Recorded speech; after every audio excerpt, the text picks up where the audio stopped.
Hi, folks. This is Mountain Man coming to you from parts unknown. Well, did you all see the fireworks? And I know it's just like we said.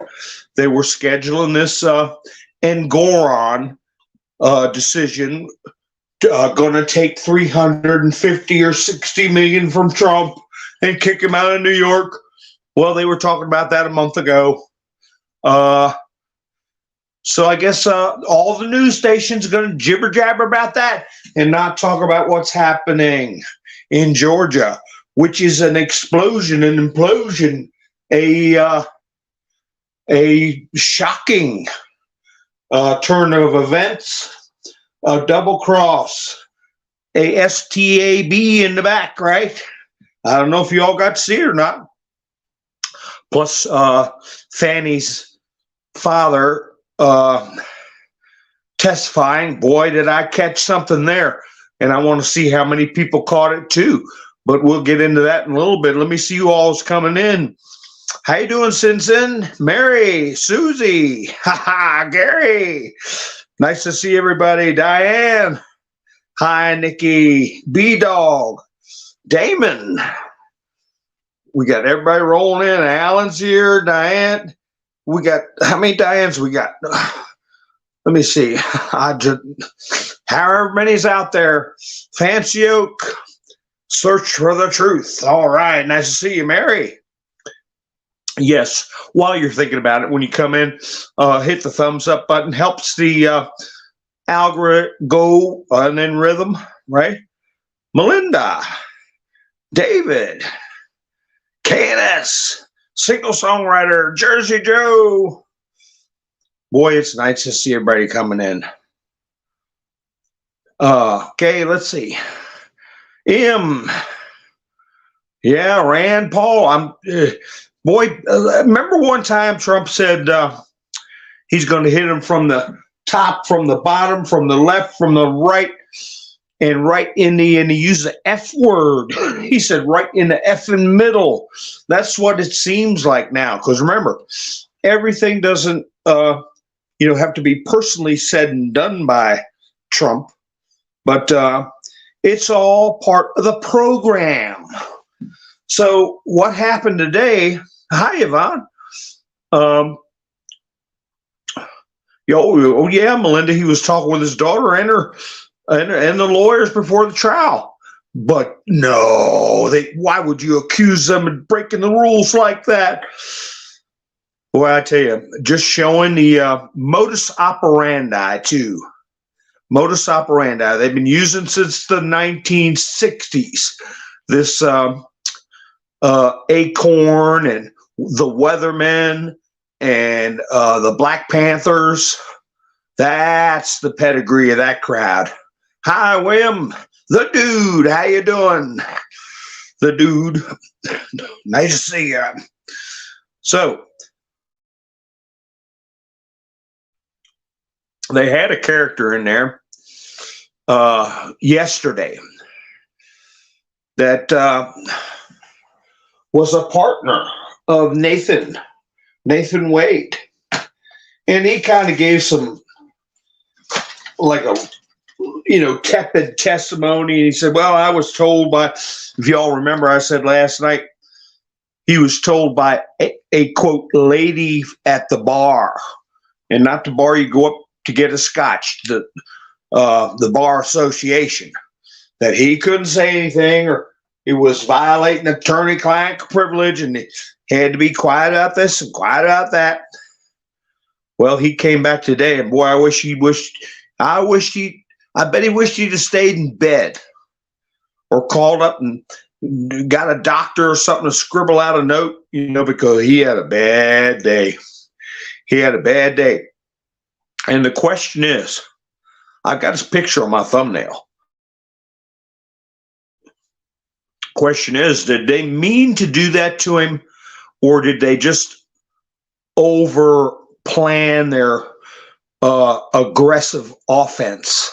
Because they may have shot themselves in the foot. And he's probably going to get disbarred. And I think the end result of all this when it all gets shaken out, all these boneheads are going to be disbarred, and including people that are on the local bars, like for bar associations. They have regions, and they answer to the big poobah bar association. So I think there's going to be a lot of them out of the picture, especially with the Engoron decision and all the shenanigans and foolishness that we're seeing being uncovered in Georgia. We're talking perjury. We're talking campaign funds, mishandling campaign funds. We're talking libel. We're talking fraud on the court. We're talking false statements, knowingly abetting with filing pejorious interrogatories, all kinds of stuff. How you doing, KNS Cleanup? Truckers going to stop taking loads to New York City. Well, it's too dangerous to go up there. Too dangerous. Pappy Two Bears, thanks for helping out last night. I didn't see your kicking in to buy me a coffee until I had wrapped up the broadcast last night. Thank you for helping out last night. I appreciate it. Help support the channel. So British Academic Register, yeah. So is it academic or I'm getting my speech messed up. Isn't that funny? Accreditation, if that's the proper pronunciation. See, as a layman, I'm not an attorney, so I can get away with stuff. I can say stuff as long as I say, I'm not an attorney, and I don't play one on TV either. But I'm just talking from a citizen's point of view.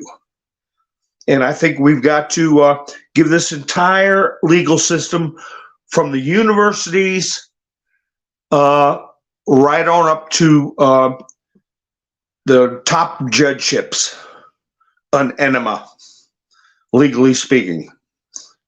Flush it out, flush all the flotsam. You can look that word up.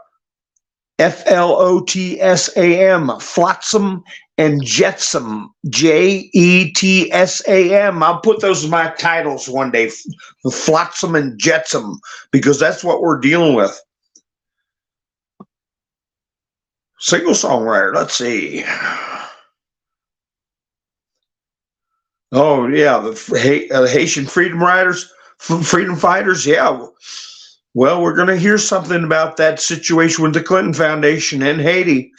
But right now we're seeing Fannie Willis getting her wings plucked. They say she's not coming to the stand anymore. And I'll talk about her dad in a little bit. But the interesting dynamics of the person that was called up today,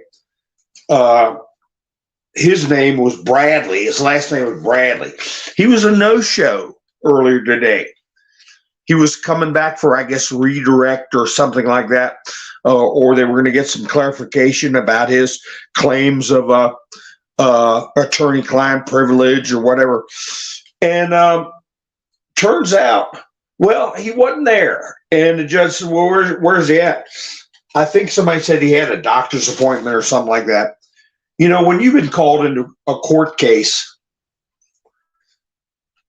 like this, of this magnitude, if you don't have a medical emergency, you reschedule your doctor's appointments or your hair appointment or whatever. So the judge said, well, I'll give him an hour to get here, or we have to look at what we're going to do about this, because he's been lawfully subpoenaed. And it seems to me that all of them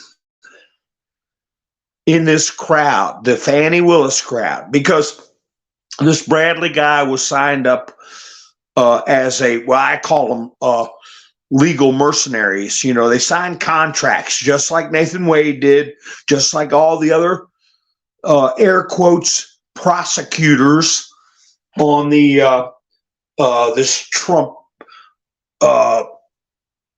election interference or whatever they want to call it trial. They basically signed contracts. They're independent contractors to a great degree, and it's like, you know, they're paid mercenaries. So he was under contract. Nathan Wade was under contract, and a couple of the others that have been involved. And the reason I put double cross on the thumbnail is the attorney. Her name is Anna Cross, and she's trying to, you know, defend Fannie Willis to keep her from getting thrown off, or the case from completely being thrown out. So she's involved. This Terrence Bradley's involved. Nathan's involved, and Fannie's involved.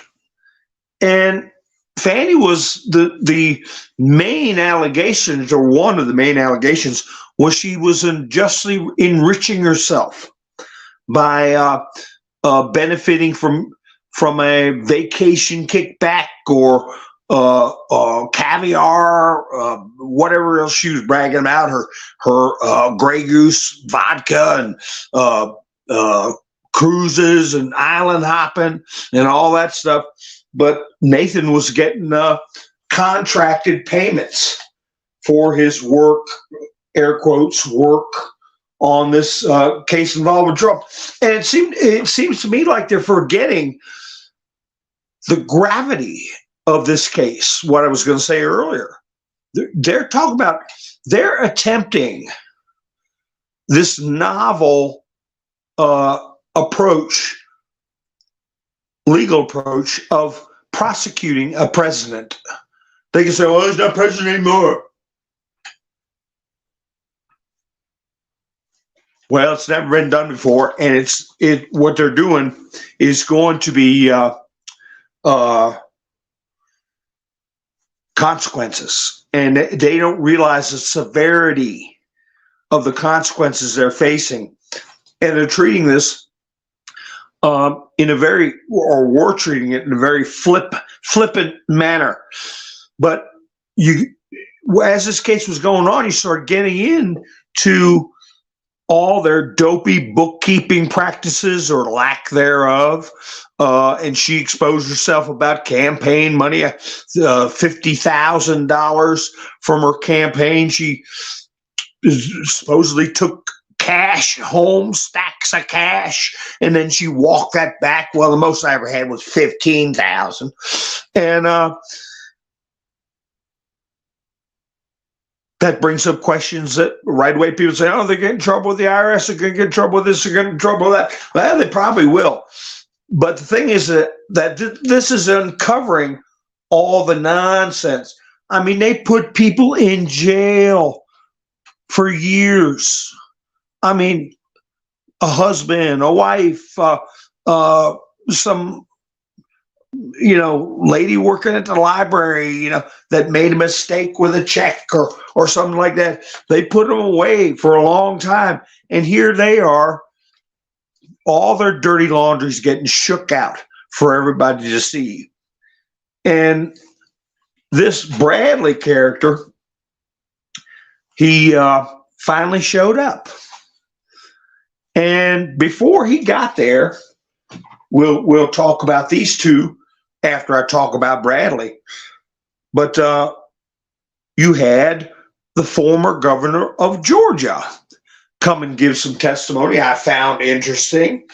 And then you had Fannie's dad, who she talked about and said, her words, you know how old black men are. He's an old black man, and talking about keeping cash at home and stuff I'll get into in a little bit. But Then you had this Bradley, last name Bradley. I forget his first, Terrence Bradley. He finally shows up. And mind you that this is hours and hours of listening to evasive answers, objections, arguments back and forth about the extent of attorney-client privilege. And you pick out of all that an undercurrent of a story, you know. And what I didn't realize was that he had been texting with the attorney that is in charge of this, for lack of a better term, prosecution of Fannie, Ashley Merchant.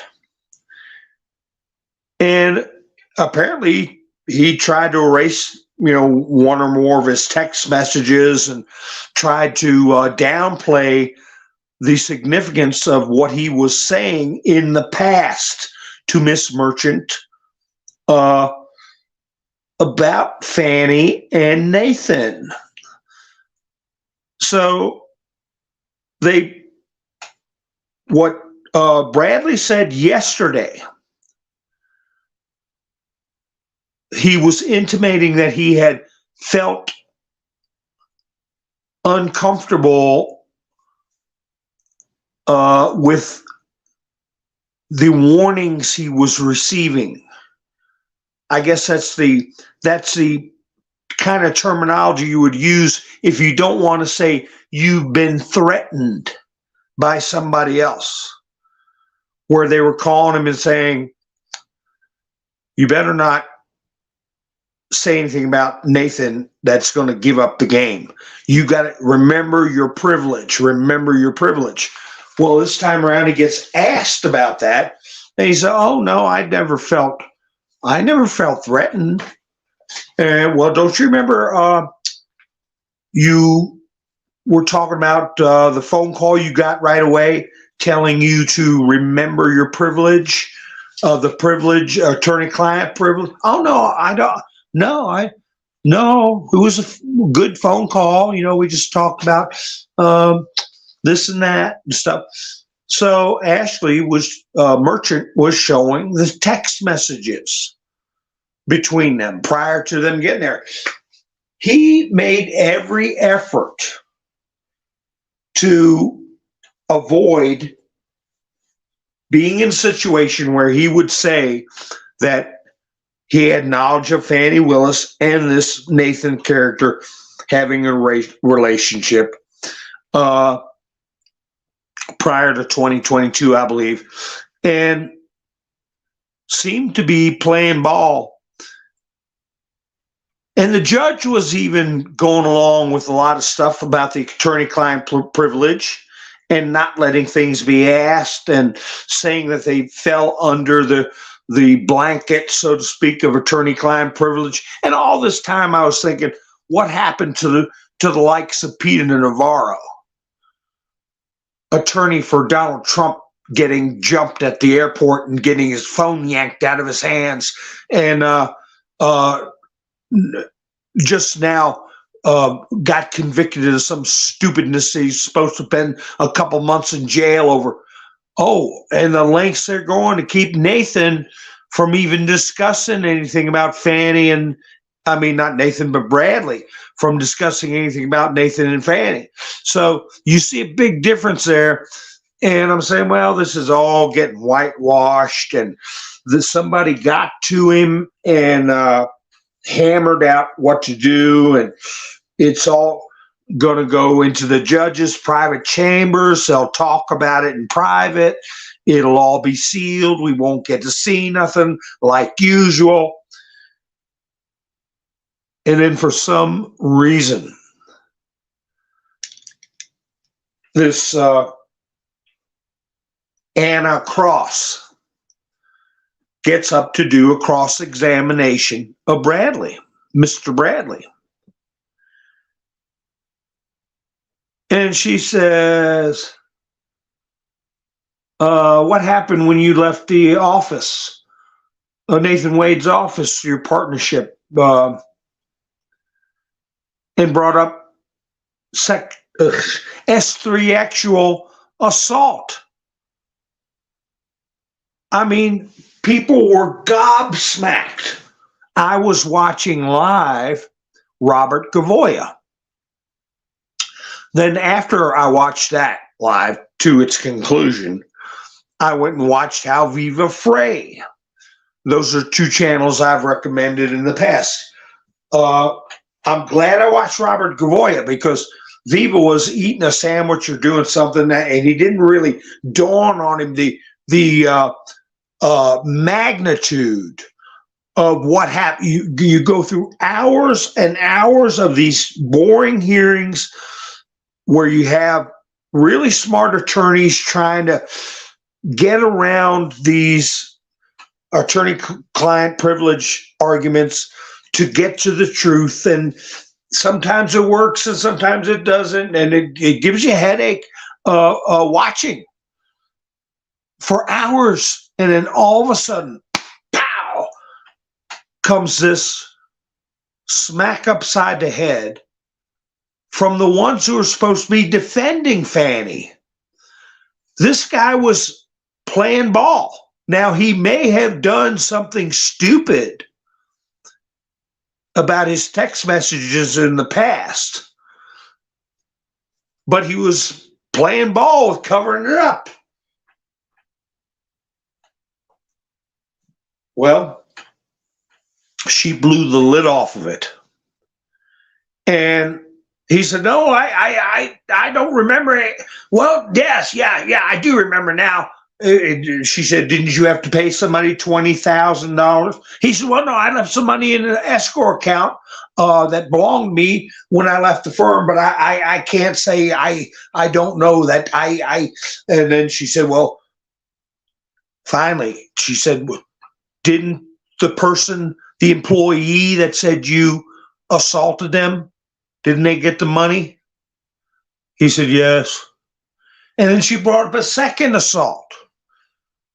And all the people who were sitting there saying, I watched some of the comments in the more liberal, I don't watch the videos, but I do go to look at comments.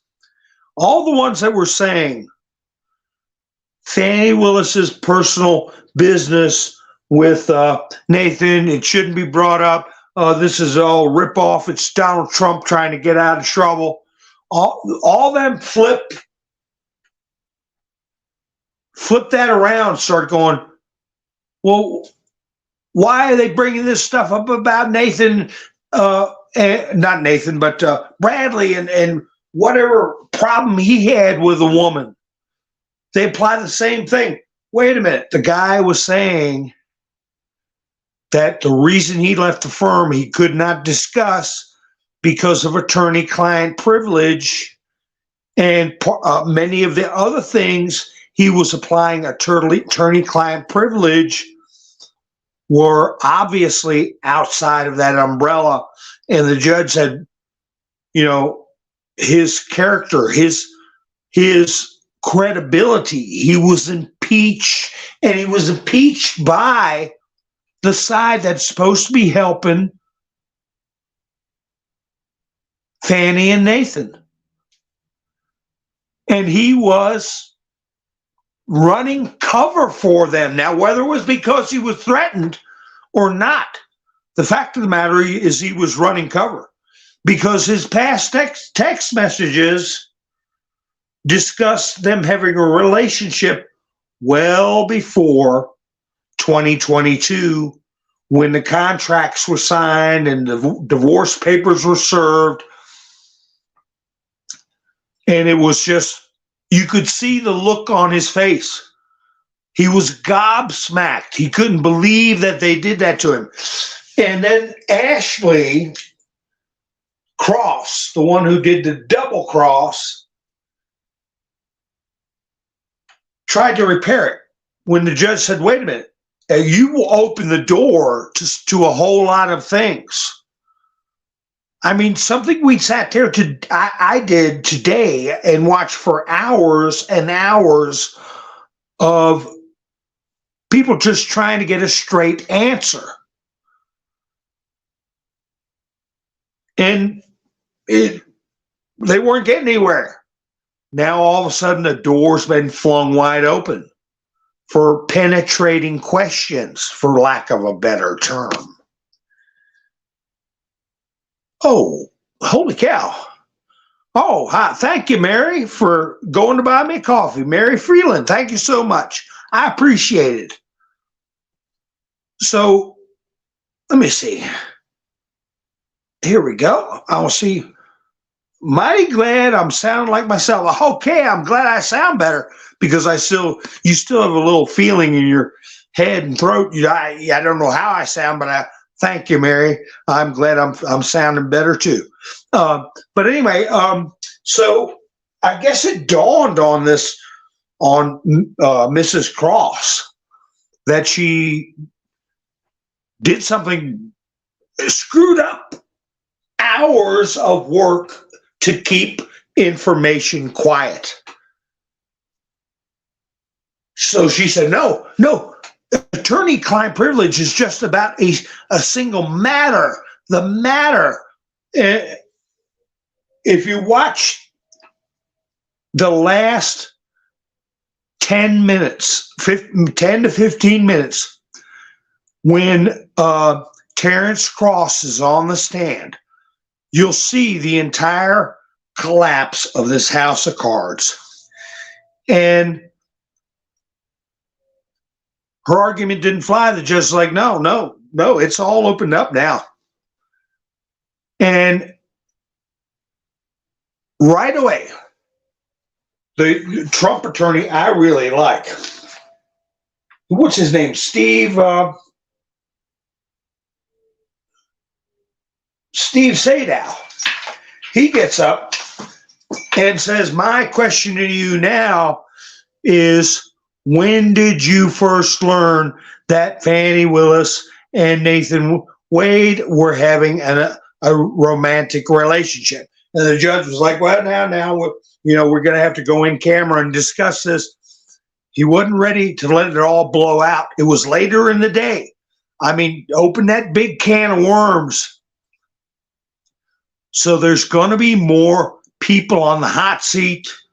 Just as I was thinking last night, they were talking about 2 nights, Thursday and Friday, and then decide, Fannie can stay on, or Fannie has to recuse herself and get a new prosecutor. No, we're getting way farther into more serious business than what the surface of this case appeared to have been. Wow, I'm way behind the chats. And there's been campaign finance questions, IRS questions, record keeping. One attorney was very, very adept at communicating. Before this explosion happened, he was saying an attorney cannot knowingly put his name on interrogatory. This is paraphrasing, but the gist of it was attorneys cannot knowingly support or abet or aid somebody to file false interrogatories, to commit a fraud upon the court, okay? And a fraud upon the opposing party. And everybody, Gavoya and Viva Frey and other attorneys I caught up on the stream after I watched it to see their thoughts, were like, why in the world did they throw their own witness under the bus? Why did they put one in his back? I can't say STAB very much, or BLOOD, things like that. I would have put something showing the seriousness of this betrayal of this guy. It started off where he said, where Mrs. Croft says to him, "You no longer work for Nathan Wade," and he said, "No, not anymore." And she said, "And you're no longer friends with him." And you see just the slightest change in his face, like, "What? I'm not his friend." And he said, he was quiet for a minute, and he went, "Well, I think he's my friend, or, I don't know why he wouldn't be my friend." And you could see the concern. I noticed hints of concern with him when he was being questioned on both sides. You see him put his hand on his forehead and over his eyes. You see him put his chin in his hand with a very studious look when things were quiet. He had a look on his face like he didn't like the vibe in that room. So, but it really intensified when she said, "You're not friends anymore, are you?" That's when he probably got a pit in his stomach. He had a sinking feeling in the pit of his stomach. And he said, "No, I think we're friends." Bam, she hit him right between the eyes with an S3 actual assault. And at first blush, people were like, Gavoya and Viva Frey were like, "Man, that's terrible how they're treating him, what they did to him." He was doing his best to cover for them. Why would they do it?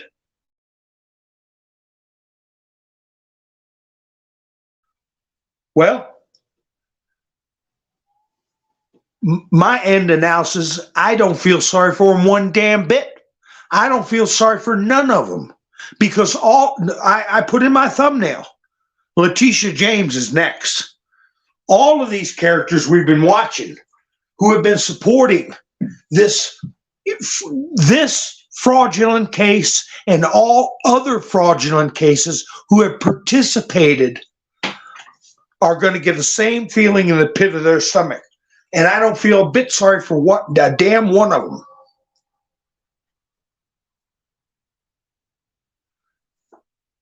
You know what I thought of?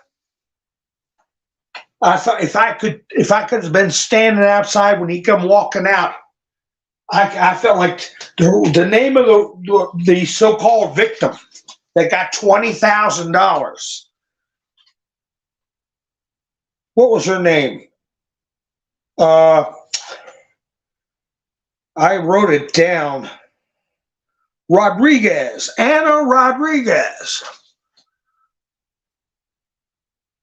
I felt like if I could get away with it, I would tell him. I hope 30 years from now, you have an Anna Rodriguez or who the hell ever do just like E. Jean Carroll is doing to Donald Trump. Drag you in a courthouse, accuse you of stuff, because he said, I don't remember the name Anna Rodriguez. I don't know what you're talking about. And this was only, 24 months ago or thereabouts? And Trump is getting pulled in for something 24 years ago or 30 years or whatever it is. $85 million settlement. How you like it now? How you like it now, you creep? Okay, so this accusation that Anna Cross threw out there destroys his credibility. He can kiss his career goodbye. It'll never be the same again. He may very well get disbarred. He said he has no idea what happened to that money in the escrow account. And for all he knows, Fannie Willis got half of it, and Miss Rodriguez might only got $10,000. Who knows? He claims there's nothing been signed or no settlement, so he is still a target. He's still a ripe for the picking person that can be drug in and face a jury and get sued, if not criminally charged. I mean, it was a complete disaster for this person. And vicious from the people he was supposed to be helping. People that he thought were his, air quotes, friends. This guy's in big trouble, and Robert Gavoya said it more than once. He said, I hope he has some family to be with him. He said, I hope he's got a wife or a parent or a brother or sister, that he can talk to. He said, because what happened to him today was horrible. Robert Gavoya is a nice guy. I'm not a nice guy. I think he deserves everything he's getting, and I hope they all get that similar feeling.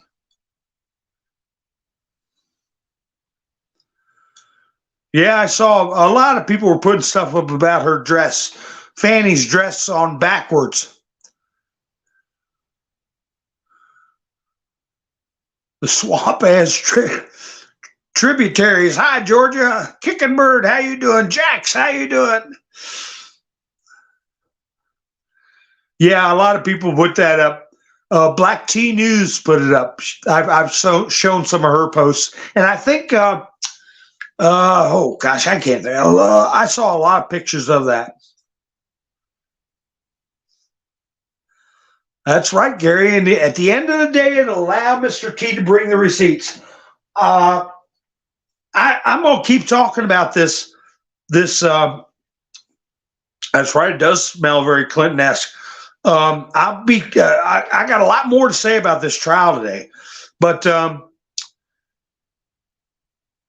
some of these YouTubers were putting out stuff, treating Fanny like she was some kind of ghetto hero, and it's really annoying. And but their credibility is just being shot.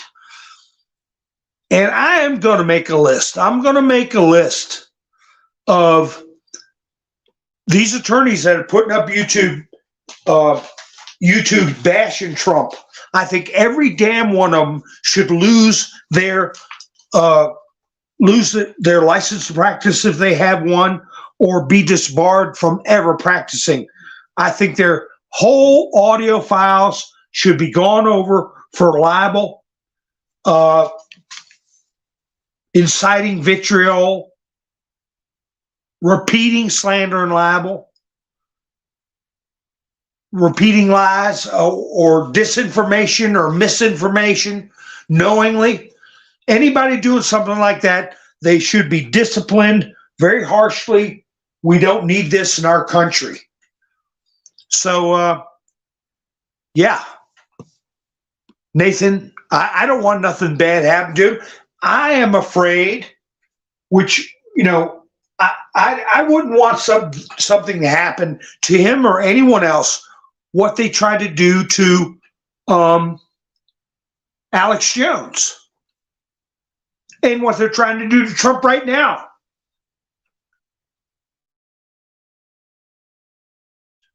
Which is totally destroy their life. I don't want that to happen to him. But I certainly don't want him walking around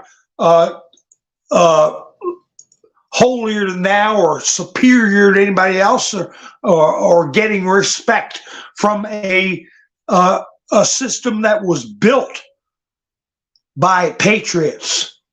And the founders of our country built this legal system that they have been gnawing at the edges of and fraying the edges of and perverting the system to convert it into a weapon, lawfare. I don't want them ever to be in a position where they have any kind of control over our legal system ever again. They'll have to find something else to do for a living, but I don't want them completely destroyed. And the point I'm getting at, I think he's in physical danger. I think he gave up too much too early, and he got discovered. his text messages before this subpoena started flying, before they made a move to take Fannie off the case, he was engaging in gossip and inter-office gossip and texting back and forth like, you know, a soap opera drama between Nathan and Fannie. And that stuff got out. And they know it. So their only choice is to destroy his credibility, even when he was trying to play ball. Because if you ever took the time to listen to the questions asked of him and the purpose behind the questions was to do just what that one attorney said. Discover if there's been a fraud upon the court, and if he participated in the fraud on the court, and everybody else that participated in the fraud on the court. And he also told the judge that the judge needed to be careful not to fall into that trap.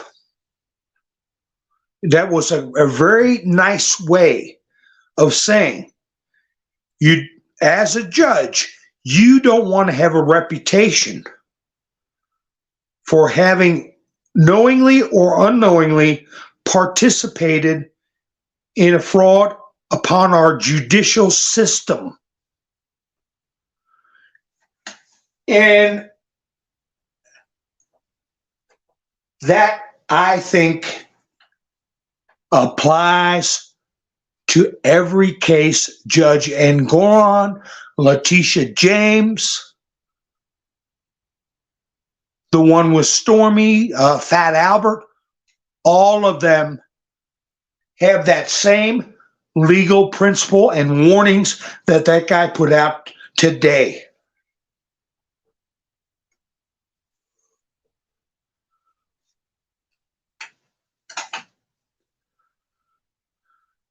Let's see.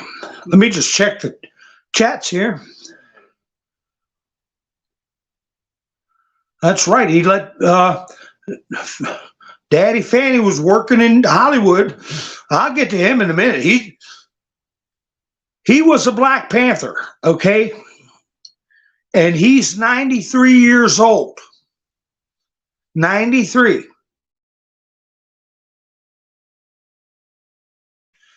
That puts him right in there when there was the Weather Underground planting bombs, okay? What's his name? Ayers, who helped Obama, and Sean Hannity talked about him a lot. Gary, what was his name? Ayers? Bill Ayers was a member of the Underground. Weather Underground, and they planted bombs and unalived police officers. They're dangerous people. That's why I'm saying this guy is in trouble, and that he needs security. And you know, I think he's going to end up spilling the beans.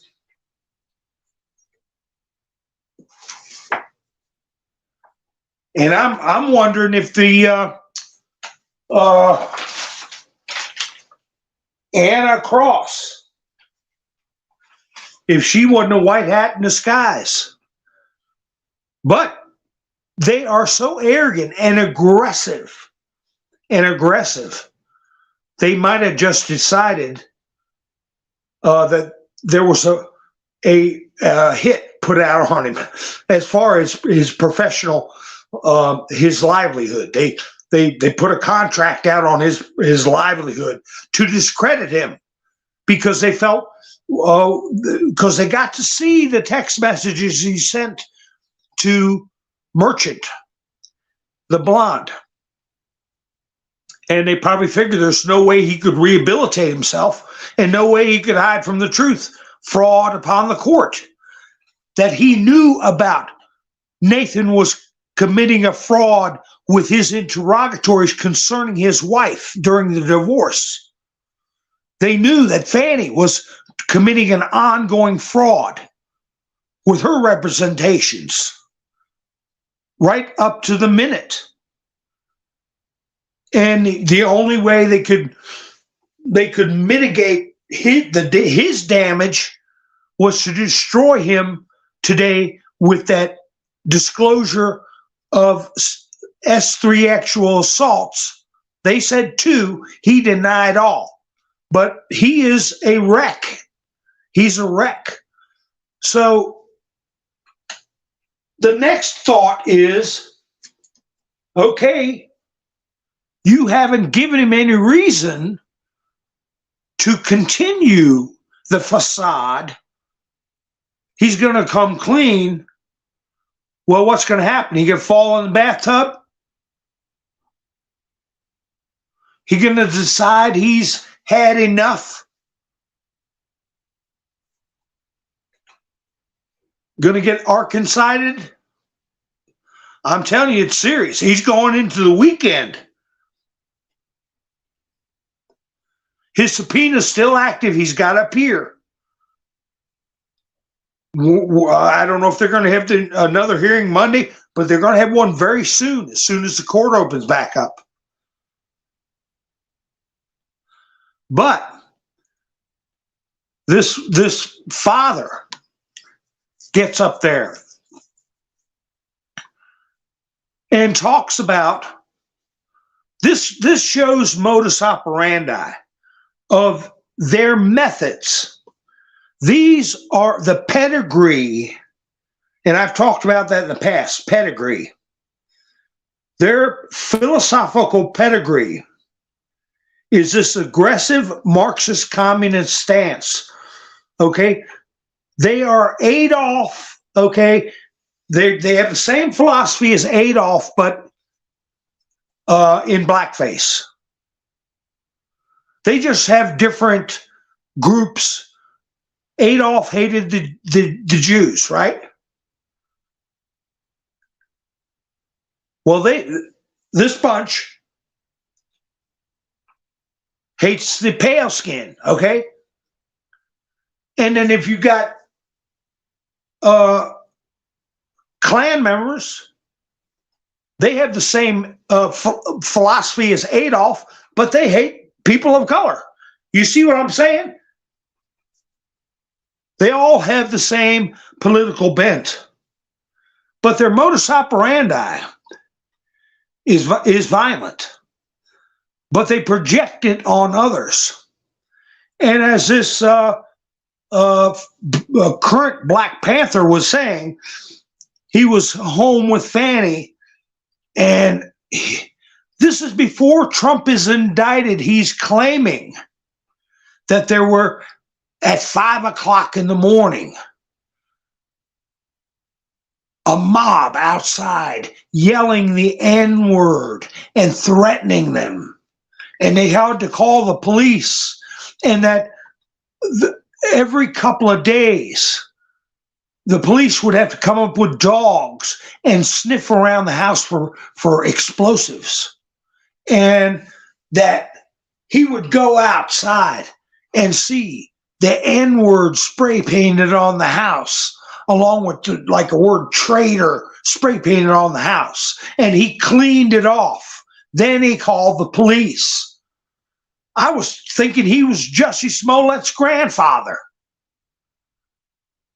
So according to him, way back before Trump even got indicted, she had to go to this condo and leave her home because of these mystery people that were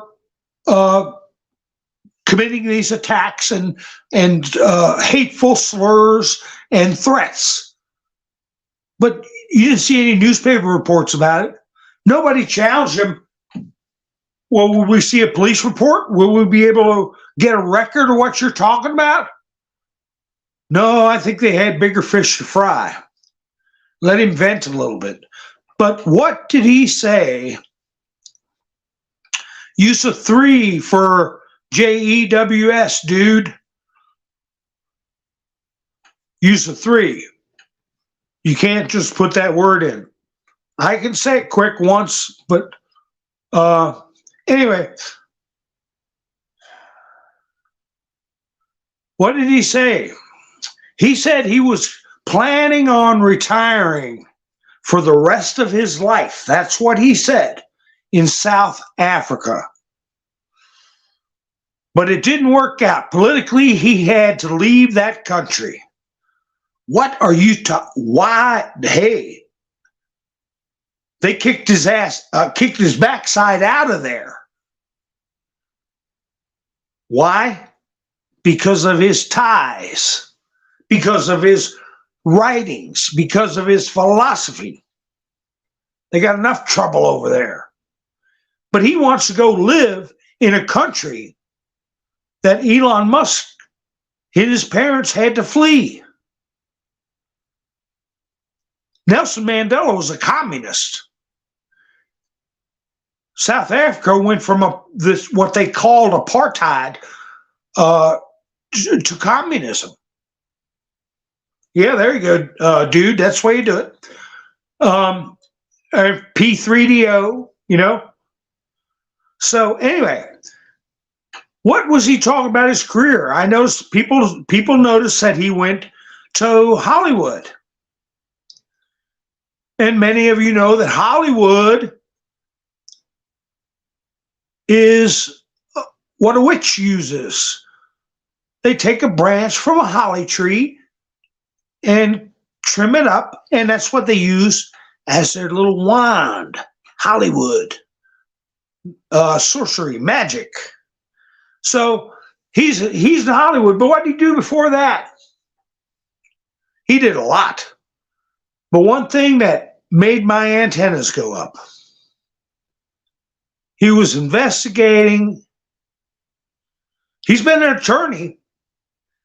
He was a prosecutor investigating crimes at The Hague.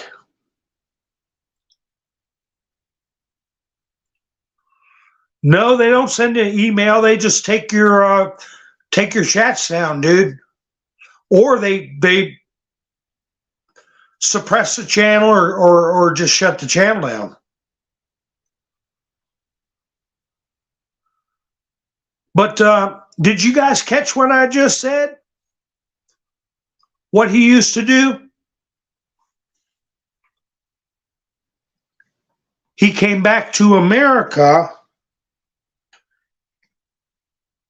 when he finished his being under the employ of the international courts at The Hague. Does that make your all's antennas go up? And if it does make your antennas go up, why? I'll give you guys a couple minutes to answer. Dun, dun, dun, dun, dun, dun, dun, dun, dun, dun, dun, dun. I'm not going to answer just yet. I'm going to wait to see what y'all say in the chats. Why would my antennas go up over that? Miss Mindersue, thank you. Love your show, she said. Thank you so much. I appreciate that. Miss Mindersue stopped by, buy me a coffee. And Christopher, all right, tells me to keep it up. I will. Thank you, Christopher. And someone, Gary, everybody gets some booms from Nikki. Boom, boom, boom. Gary bought me coffee too. Holy cow, 22 minutes. Well, I don't look up at my notifications when I get going on a rant, but I do get to them. I appreciate it, everybody, Gary and everybody.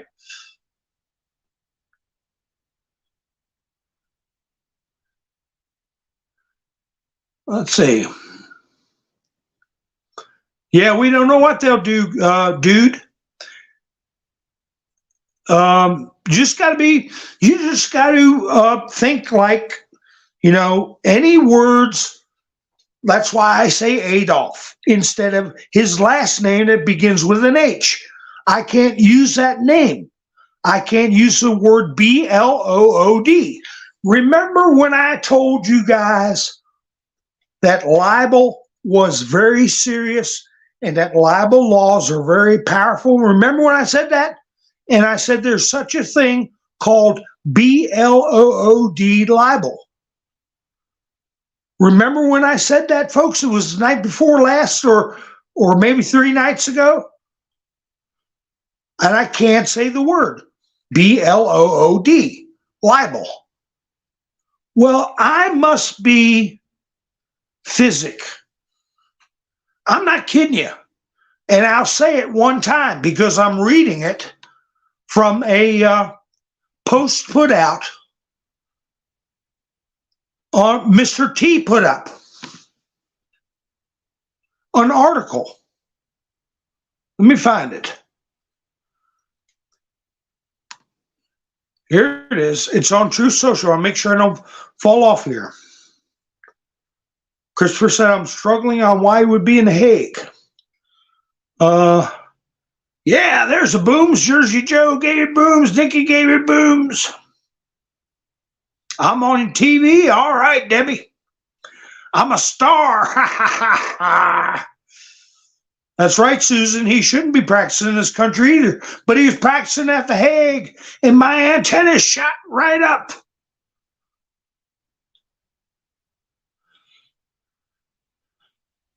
Okay, what this article came out today. Mr. T posted on Truth Social. Kassam talking about Paul Krugman's Trump blood libel. The National Pulse. Writing it is asininely entitled Immigrants Make America Stronger and Richer op-ed in the New York Times. Veteran economist Paul Krugman, the political version of Jim Cramer, right, claims that Trump's position on migrants weakens the country. And he called it blood libel. I couldn't believe it. I read it today. And I said, I just talked about that. And nobody, have you ever heard anybody else talking about it beside Mountain Man? That term. Now you're seeing that term being reposted by Mr. T himself. So I got my ear to the ground, folks. Let me see. Fanny's boys took a hell of a beat down today. That's right, MS Motorsports. His partner busted him so bad. You watch it. Yeah, it was bad. You all want to watch something, watch the last 10 to 15 minutes of Knucklehead. It's just before they wrap up the testimony. Miss Mendersue, all right, honey. Well, don't put in more than you can afford, please. Just a thumbs up or share the video or whatever, but nobody put yourself in any kind of tight spot. Like I've said, I've been so broke I couldn't spend the night. So I don't want anybody to be that way. Redhausen. All right, you been listening? Well, check out where that guy got his chop smacked. He got betrayed. And it's like Gavoya said, you rarely see something that dramatic, that oh my God, it's something you would maybe see in a movie. Yeah, that's right. Don't question my rule. Rule number one, dude. Do you know what rule number one is? Be serious and put rule number one, what my rule number one is, in the chats. I'll see if you know what my rule is. Hi, Marla. Let's see.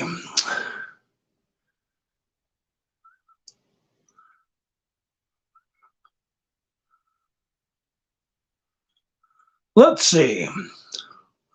I'm seeing if anybody gets. I got my rule. What my rule is, and why my antennas went up. I'll go ahead. I don't see. Okay, I will tell you why my antennas went up. And I think you guys are going to be saying, just like this blood libel thing, you're going to say, Mountain Man talked about that. In the future, you'll be saying the same thing. My antennas went up because who else is causing Mr. T trouble that was a prosecutor at The Hague? Came from being prosecutor at The Hague straight to America to charge Donald Trump.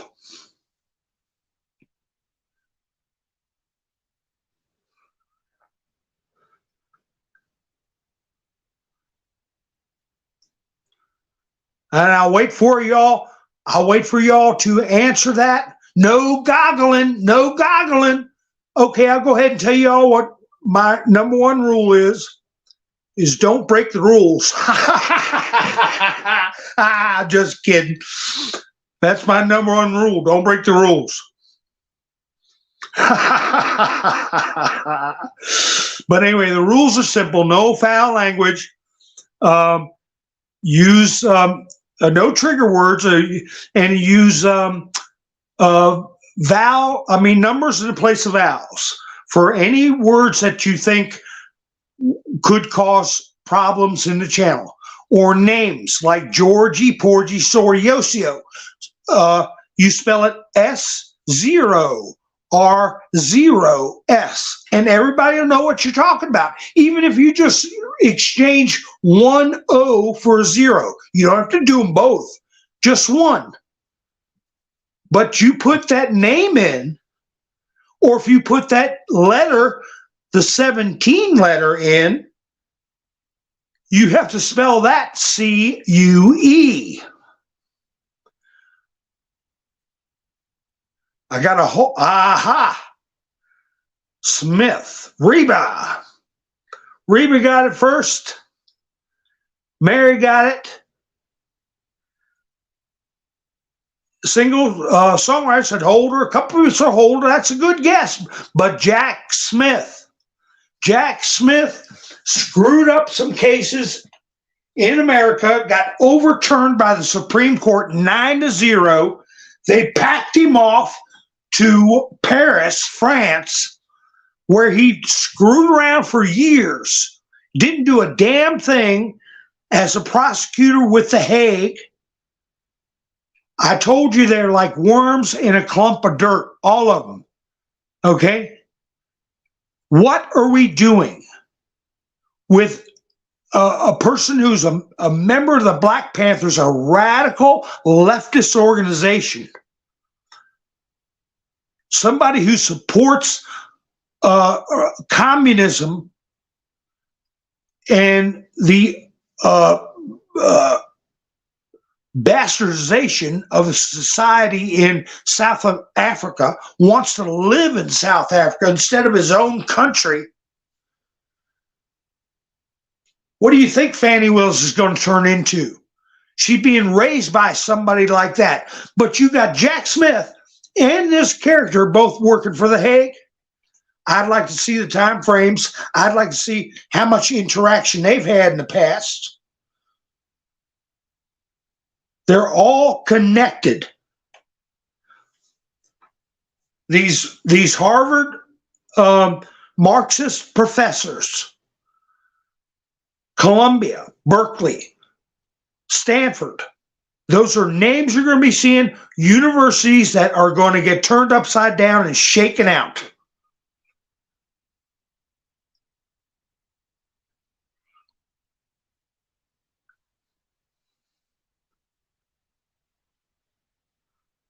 So I said, wow, he was at The Hague, just like Jack Smith.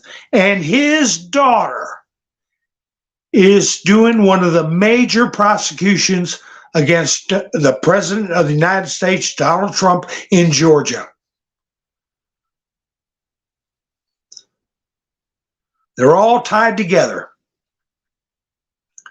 Bill Ayers, member of the Weather Underground, who was Obama's mentor in Chicago, wrote a book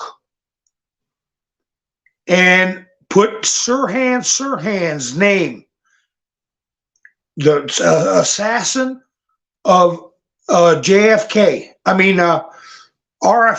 Sr., Robert Kennedy Sr., Sirhan's the one who pulled the trigger. They got pictures of him doing it.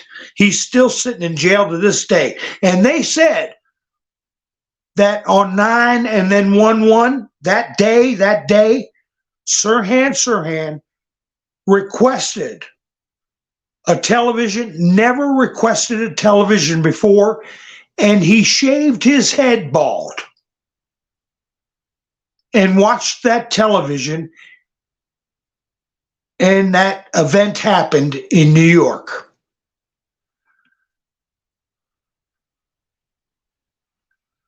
Not a lot of people know that either.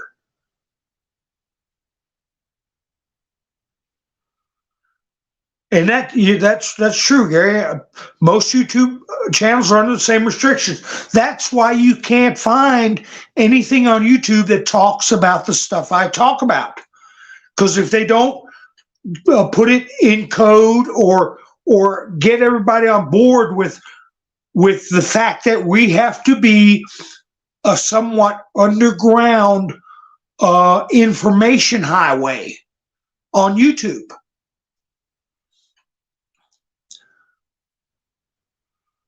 That's right. Both sides of the government. You're right, dude. Oh, yeah, I wouldn't doubt that either. Ayers and Obama. They're hedonists. They don't care. Mumble is okay, but it's just hard for me to broadcast on that. I can't, unless I go with some screwball streaming service.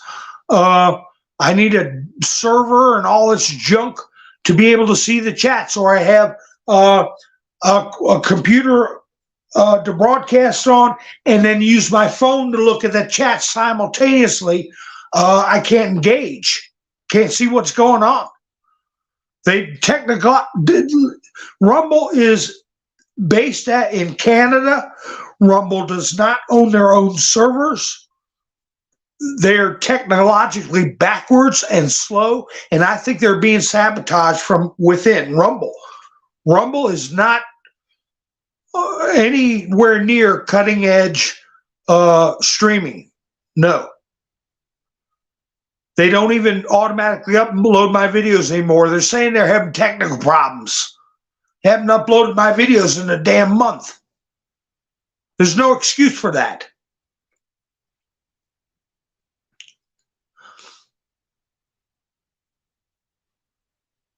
Yeah, that's right. They got a lot of latency going on. So anyway, folks, let me see what I've got. I tell you, I really encourage you all to watch that disaster to that person, and I don't want something bad to happen. And see, this is the perfect situation where people would believe that he decided he couldn't take it anymore. You know what I mean? Like the New York policeman that saw the Wiener laptop.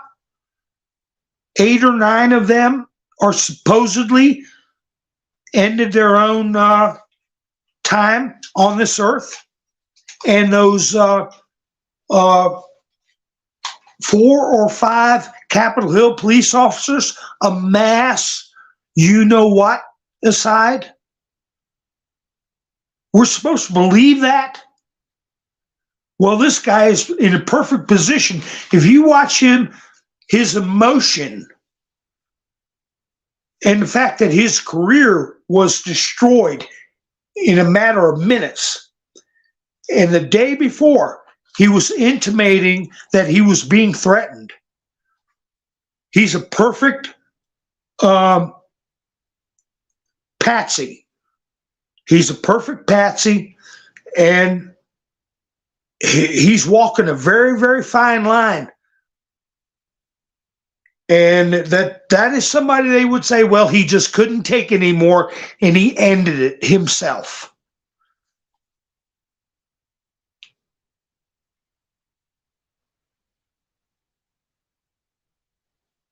The other thing I noticed was the father brought up fraternities. Here's this 93-year-old man talking, yeah, Nathan, I don't remember meeting him. I didn't know he was dating my daughter till about 7 weeks ago. And which is BS. And he said, I may have met him in 21 because I belong to a fraternity, and we'll say hi to each other and stuff like that. That's the other thing that Terrence brought up. Terrence Bradley, he brought up that he was in a fraternity. Nobody asked anything about that. These fraternities, they tied into Masons and things like that. Secret societies, in other words, is what I'm saying. Because I heard about fraternities just today. Not quite half a dozen times, but more than you would expect. You wouldn't even think about hearing it at all.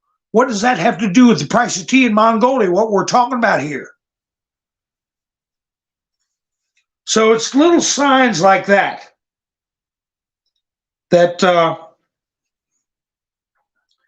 other thing is that what they wrapped the whole testimony up with is that Nathan Wade, to this day, his marriage is not over. I didn't even hear Gavoya or Viva Frey use the term that I used a couple of days ago. Inviculo.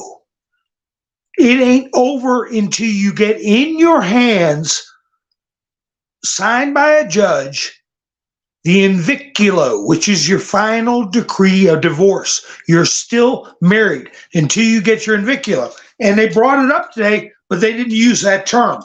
But hey, I'm not a lawyer.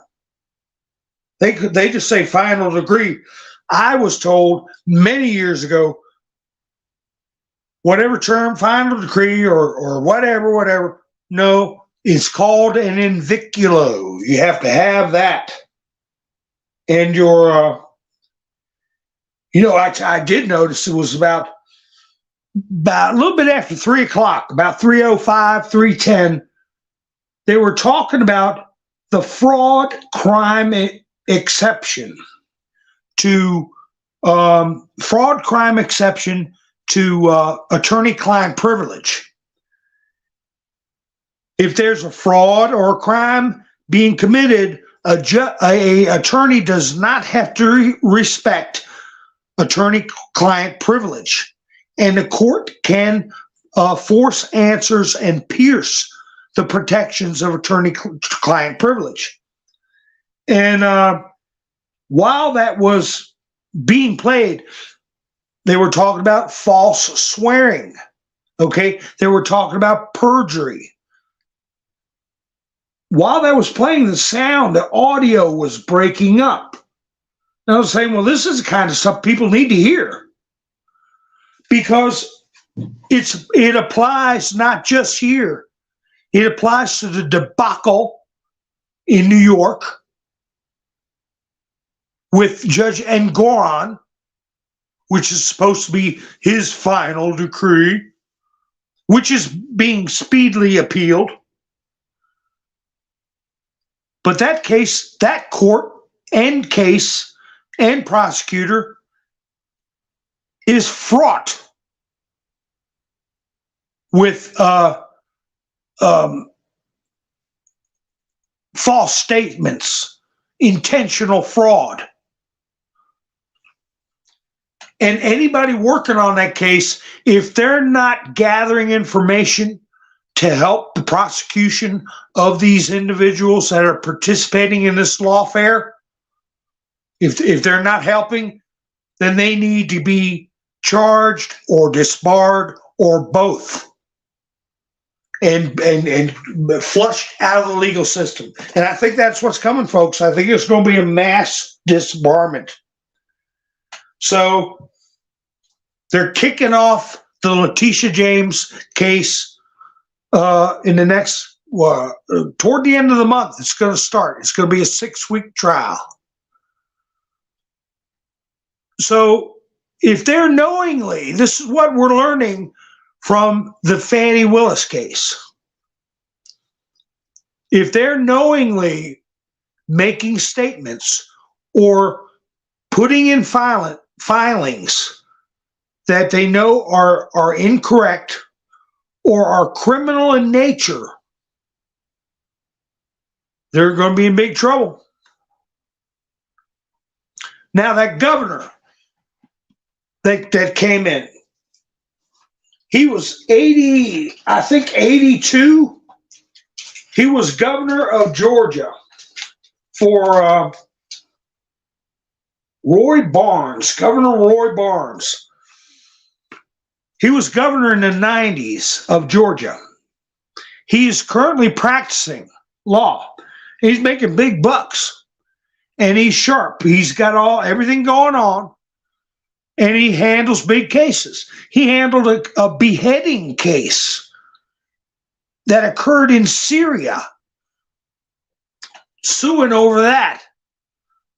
Apparently a heck of a lot of money involved, millions of dollars. But he was asked, allegedly by Fani Willis, they were trying to prove that Nathan was not her first choice, that she would rather have this governor. And he testified, yeah, they came to me. He couldn't swear the exact date. He had to go get a calendar or whatever. But he said he didn't want to do it. He said he worked too hard to have the last years of his life involved in something that messy.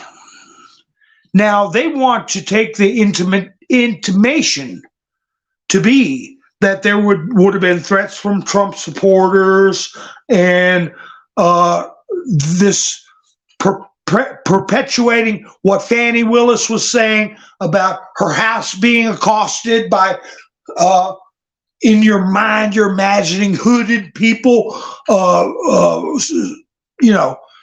with swastikas and all this kind of stuff.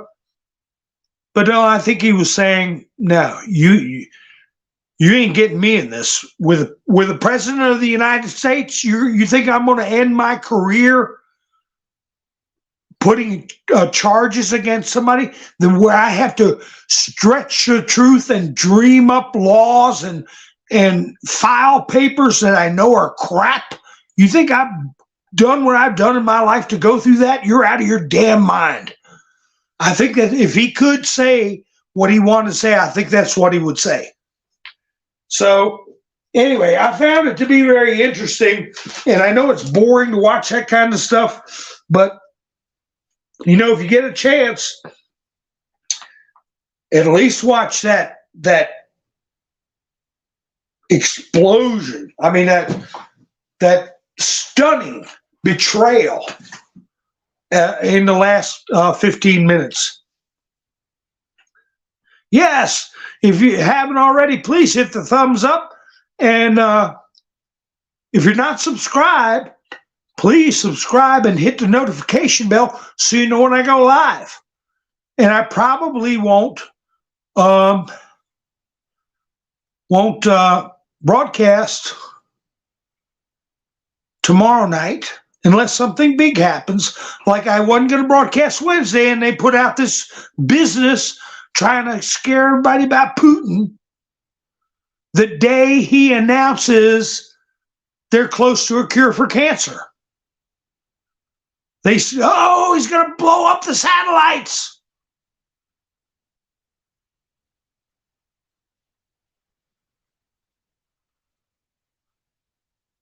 You saw Georgia? Yeah, he was rocked.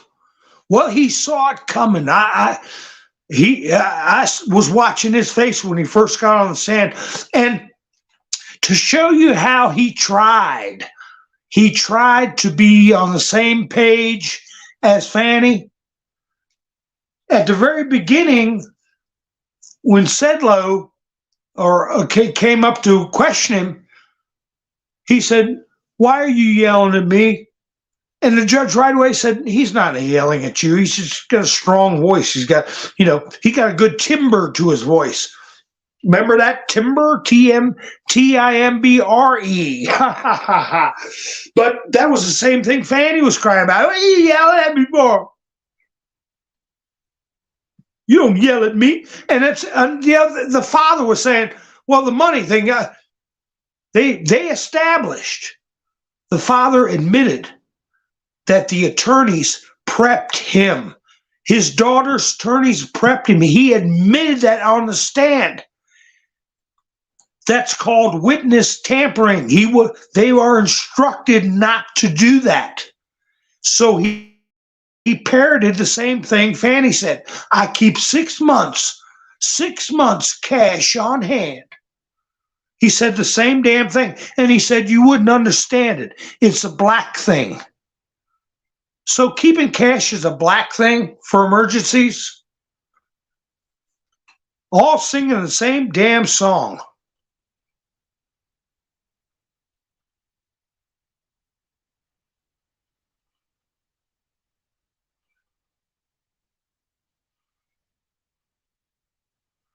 Oh, having a kegger tomorrow night. Be careful. All right, folks. Well, I appreciate it. Like I said, if you're not subscribed, go ahead and take care of that. Hit the thumbs up on the way out if you forgot. Or if you didn't like the broadcast, hit the thumbs down.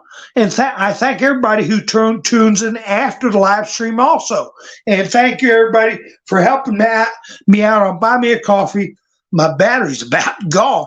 And I've gone almost to that. Oh, man, I've gone a long time. So you all take care. The best is yet to come, believe me. And be prepared. Don't let them stress you out. Every day is a bonus. Every day is a blessing. Don't let them sully that, okay? All right, folks. You all have a great night. I'll be seeing you soon. This is Mountain Man, over and out.